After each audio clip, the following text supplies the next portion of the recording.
बहुत समय पहले एक घने और सुंदर जंगल में एक अनोखा पक्षी रहता था। वह देखने में बहुत सुंदर था।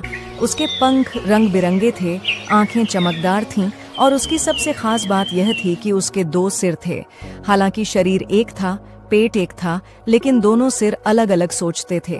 दोनों की अपनी पसंद नापसंद थी और कभी कभी छोटी छोटी बातों पर भी बहस हो जाती थी।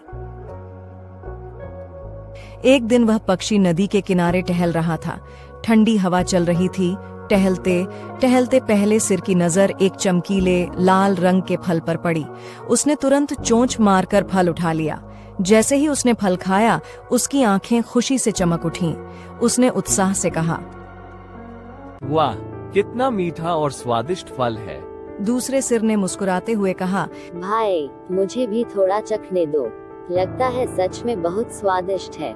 लेकिन पहले सिर ने घमंड से जवाब दिया, अरे, हमारा पेट तो एक ही है, मैं खाऊं या तुम खाओ, फायदा तो दोनों को ही होगा, तुम्हें अलग से चखने की जरूरत नहीं है। यह सुनकर दूसरे सिर को बहुत बुरा लगा।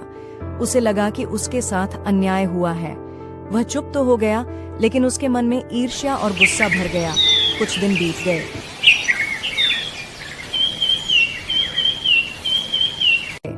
एक दिन दूसरे सिर को भी एक फल दिखाई दिया। वह फल देखने में सुंदर था, लेकिन वास्तव में वह जहरीला था। पहले सिर ने उसे देखते ही पहचान लिया। उसने घबराकर कहा, रुको, ये फल मत खाना, यह जहरीला है।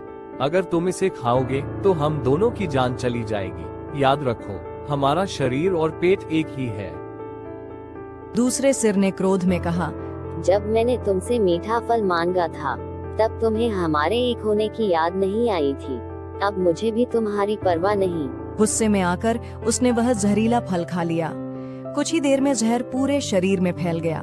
दोनों सिर कमजोर होने लगे, पंख ढीले पड़ गए और थोड़ी ही देर में वह सुंदर पक्षी जमीन पर गिर पड़ा। दोनों की जान चली गई, सिर्फ अहंकार और ईर्ष्या के कारण। ऐसी ही मोरल कहानियाँ सुनने के लिए सब्सक्राइब करें।